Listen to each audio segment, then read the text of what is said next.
I'm Ricky Fowler. You're watching Breaking Par. You're watching Breaking Par. You're watching Breaking Par. You're watching Breaking Par. It's Breaking Par! Hi, I'm Noda Begay, and you're watching Breaking Par. Hi, I'm Shane Bacon, and you're watching Breaking Par. Joining us for today's Cart Convo, Fox Sports utility man Shane Bacon. This guy does it all.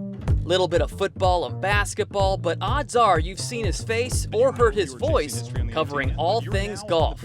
In fact, Shane was a play-by-play announcer at the last 2 U.S. Open championships. And did you happen to catch the match between Tiger and Phil? He was the guy sticking a microphone in their face. The interviewer becomes the interviewee on today's Breaking Par Cart Convo.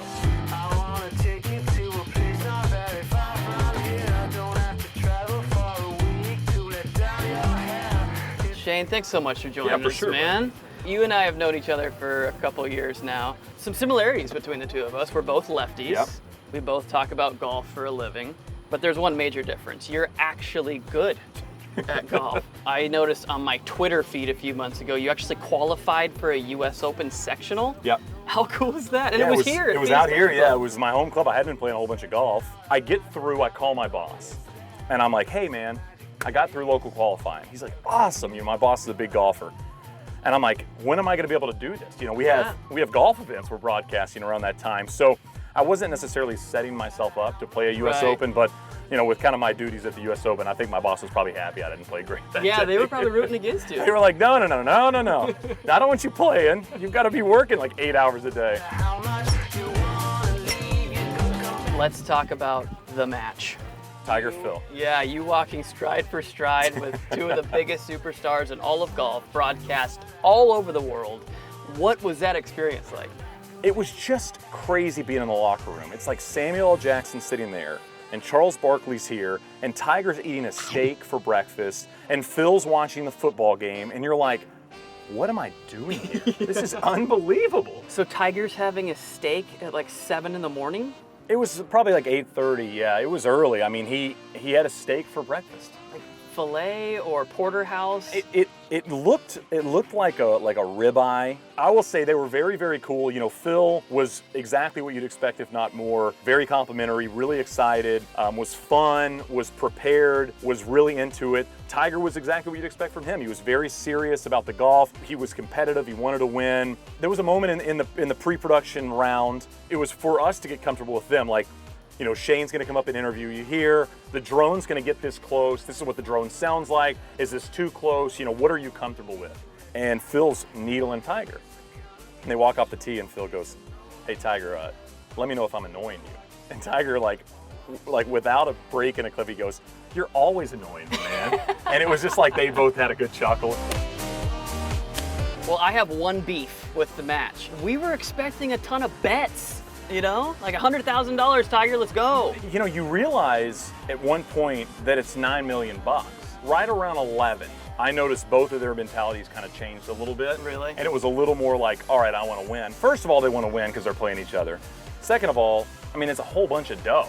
Yeah. You know, nobody's saying no to $9 million, you know? I mean, Bezos isn't saying no to $9 million if you go up there and offer it to him. So, yeah, at one point I could just tell the mentality changed because I think there was just so much money on the line for both of them. Now, you've been with Fox Sports since 2015, but easily the highlight of your career has to be the call to cover dog shows. Oh, Westminster Dog Show? You asked me if my wife gets excited about the golfing stuff. She was so pumped for the Westminster Dog Show. She was there one day at 7 a.m.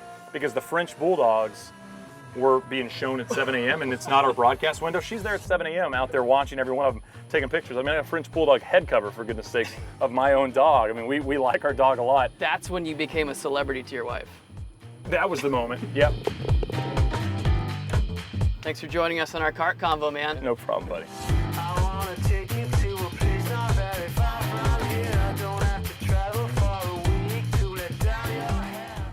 Coming up. Here we are on the roof of the clubhouse here at El Conquistador. Are you guys ready for the results? That's straight ahead on Breaking Par.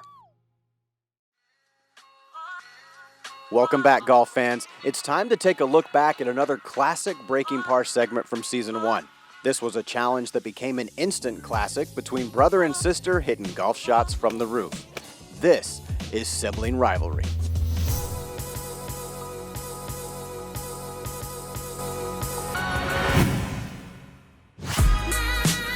Today it's sibling rivalry out here at El Conquistador Golf and Tennis with myself, Sarah Brown, and my brother, Josh Brown. We have a lot of fun things planned for today. Today's challenge consists of 3 games: golf board racing, foot golf, and rooftop golf. We're just waiting, just like you at home, to see what's gonna happen today. First challenge, racing golf boards. Let's go get it done. Let's do it.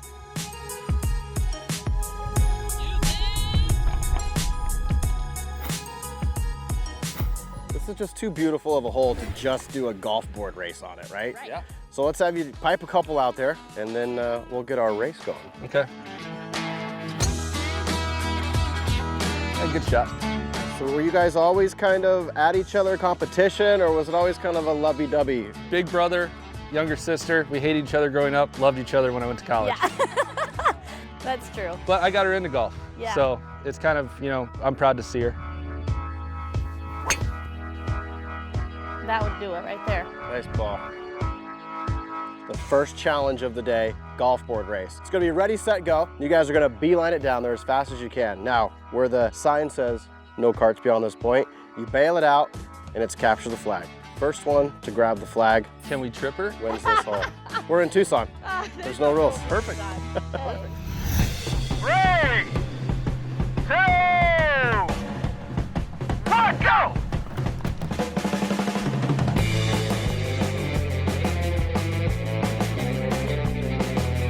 Oh, taking a shortcut. Got him off, got him off, got him off!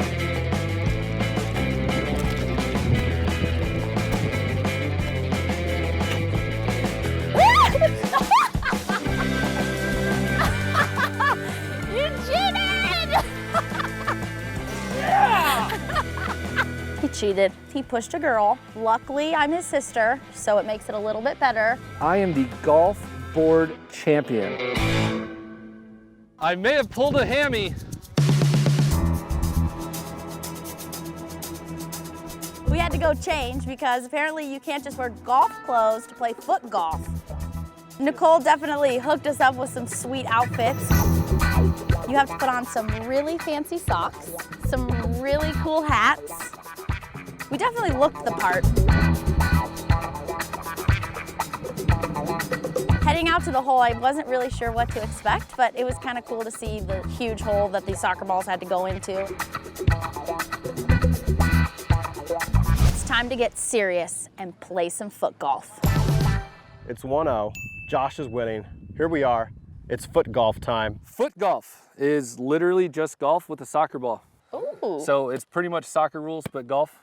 There is that flag down there. You just got to put it in the hole. Low score wins.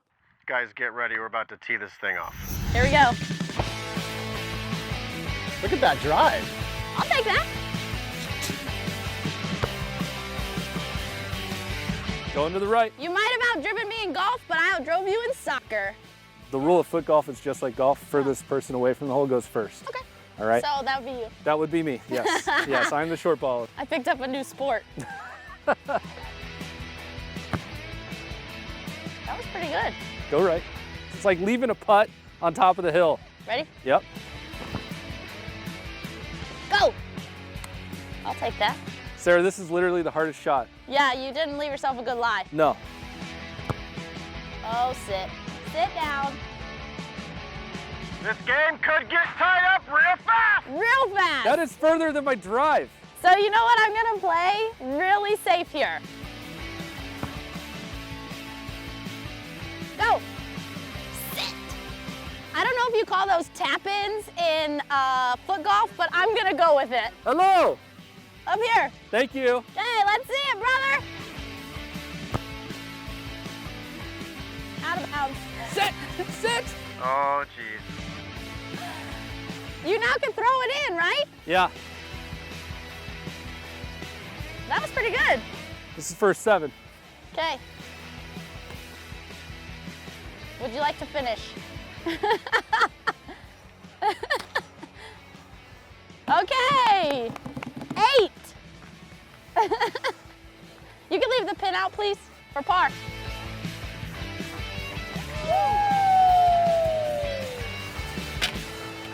Winner. I made a par. You made an 8. All I'm gonna say is that was an ass kicking. Thank you. We're all square, 1 and 1. Let's take it up. Yep. Let's go. Here we are on the roof of the clubhouse here at El Conquistador. All right, you guys ready for the results?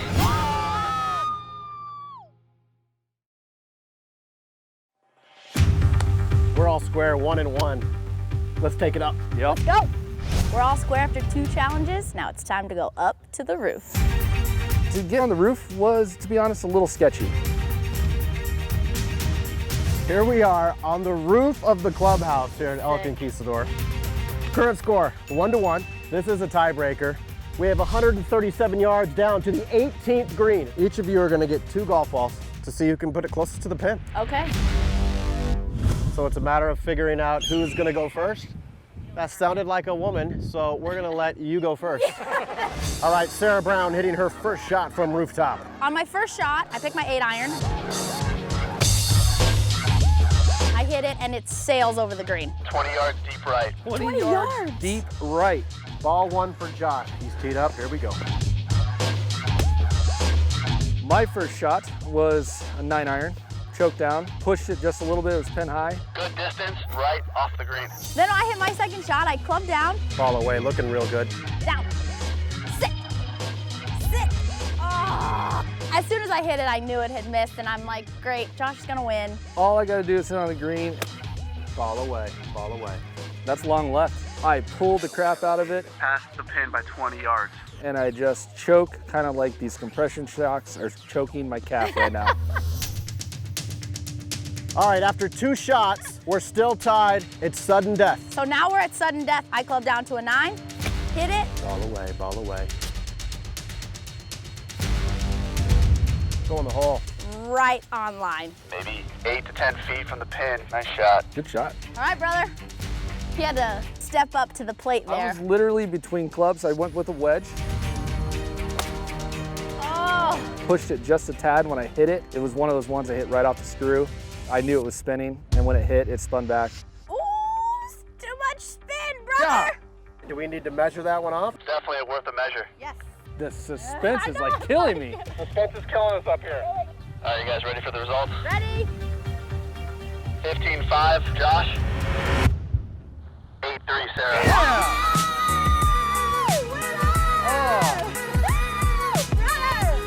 Winner.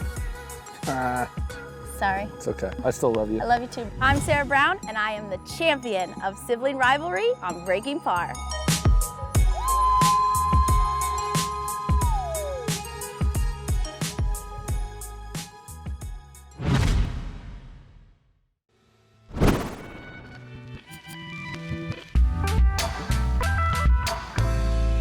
Off the tee here with Nota Begay, 4-time PGA Tour winner, Golf Channel analyst, 59 Club, course designer, philanthropist. What more can I say? I'm one of your biggest fans, by the way. Thank you. To all of you out there that think there's perks to this job, you're right. When we heard Nota Begay was holding golf clinics down at Auction Southern Dunes Golf Club, we canceled our plans and showed up early. Nota Begay is the only full-blooded Native American to have played on the PGA Tour. He's a 4-time winner on the PGA Tour and the most decorated Native American golfer in history. When he's not playing golf or delivering color commentary on the Golf Channel, he dedicates his time to positively impacting the Native American community. Where do you see golf being such a helpful tool in Native communities across the whole country? Well, one of the biggest barriers to entry of the game is just access to facility. There's over 70 Native American owned properties in the country, and so if we can just encourage not only the tribal leadership but also the parents and the kids to sort of just get out there and just get exposed to the game, it's one of the areas of growth where there's a huge opportunity in terms of just trying to get more participants involved in the game to sort of rejuvenate sort of a youth movement in this country around golf in the future. Nota's passion for introducing youngsters to the game at an early age is definitely tied to the story of his past. I picked up the game at a young age and just couldn't really afford it, to be quite honest. And a guy by the name of Don Zamora, PGA professional at Ladera Municipal Golf Course in Albuquerque, where I grew up, gave me a job. I was 9. 9 years And I old. worked in exchange for playing privileges, and Okay. by the time I was 17, was one of the top rated junior golfers in the country and had gained a full scholarship to play golf at Stanford University and a career on the PGA Tour, which I'm very proud of. 59 club really quick. Just run that through. I want to know what's going on hole 17.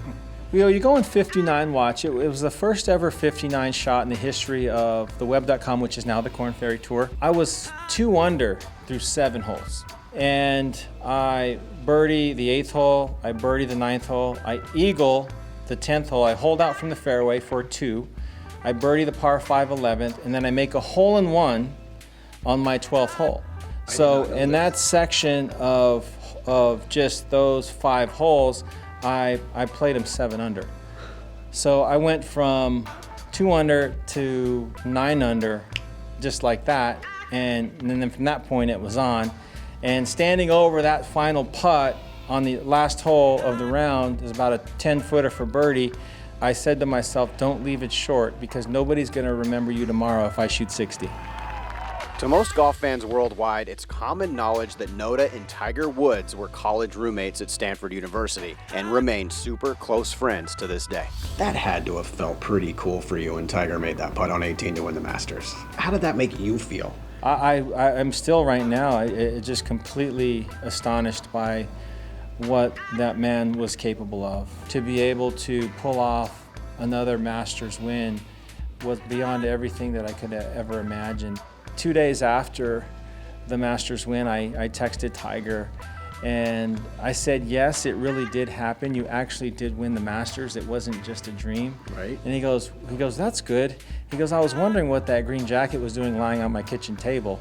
Where would the green jacket hang back at the pad in Stanford?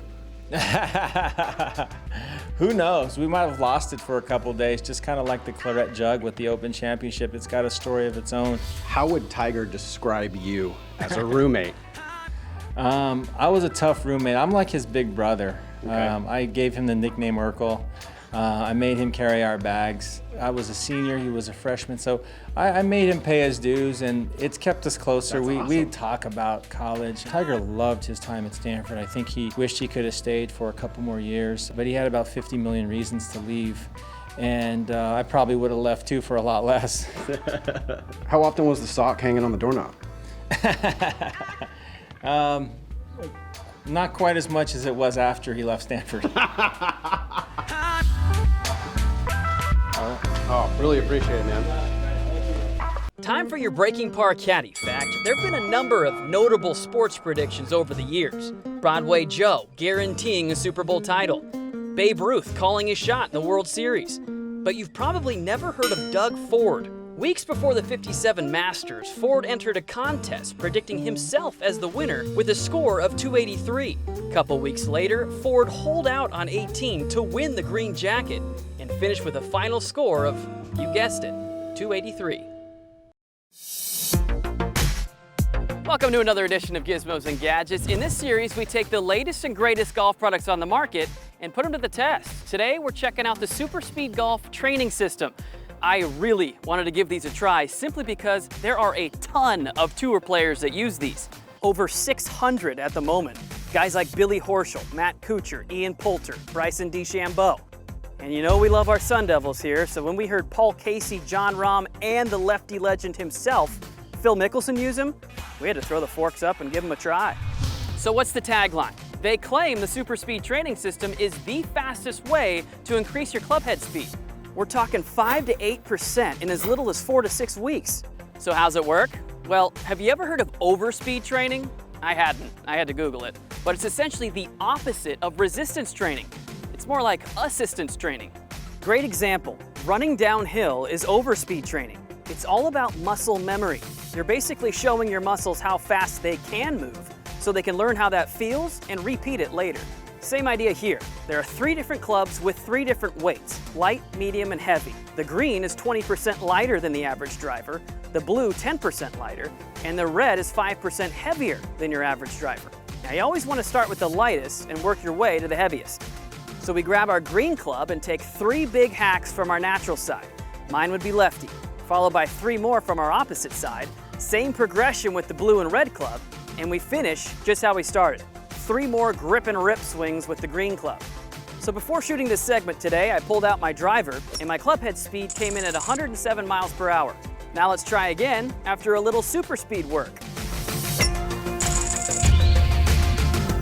And again, this training system is meant to be used for about a month, month and a half. I saw improvement after just 1 session.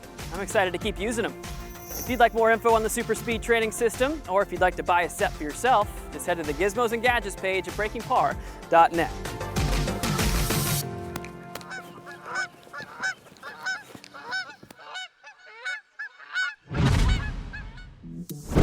If there's one thing our fans have grown to expect on Breaking Par, besides badass footage and outside-the-box content, it's cool clubs.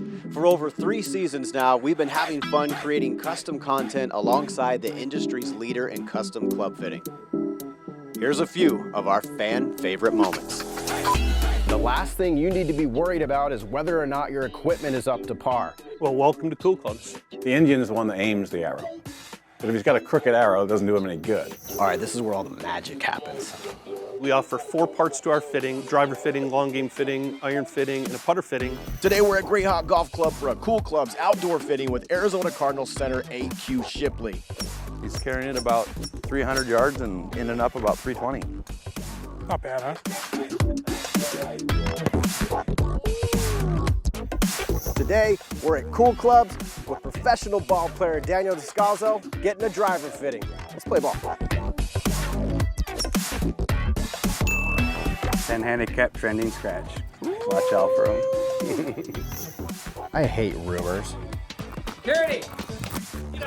Matt, is it true? Anything about the new putters that are coming out at the team? Gossiping about rumors.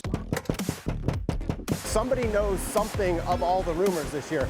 Are you kidding me? Get out of here. Something. Aaron, is it true Titleist is coming out with new wedges next month? You know I don't talk about rumors. Get the out of here. Aaron, we're homies. Callaway? Nothing. Cameron Kennedy? You get nothing. Follow us as we show you something that not many people get to see. Whoa, whoa, whoa, whoa, whoa, whoa, whoa, whoa, whoa, whoa, whoa. All right, all right, all right. Authorized personnel only.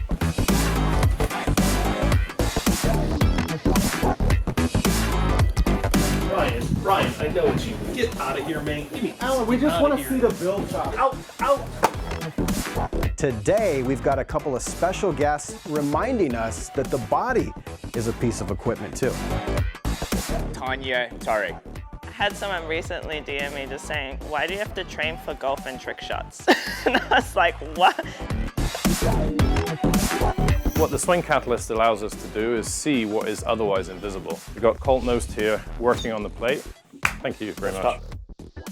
We got about 25,000 combinations. That was fun. We do that with you anytime. We're wrapped. None of this is going to be on TV, right? None of anything that we filmed already today? Nothing. No. Okay, good. None of this will be on TV. That's all I want to know. Let's check out some content from our fans. It's the Social Media Spotlight.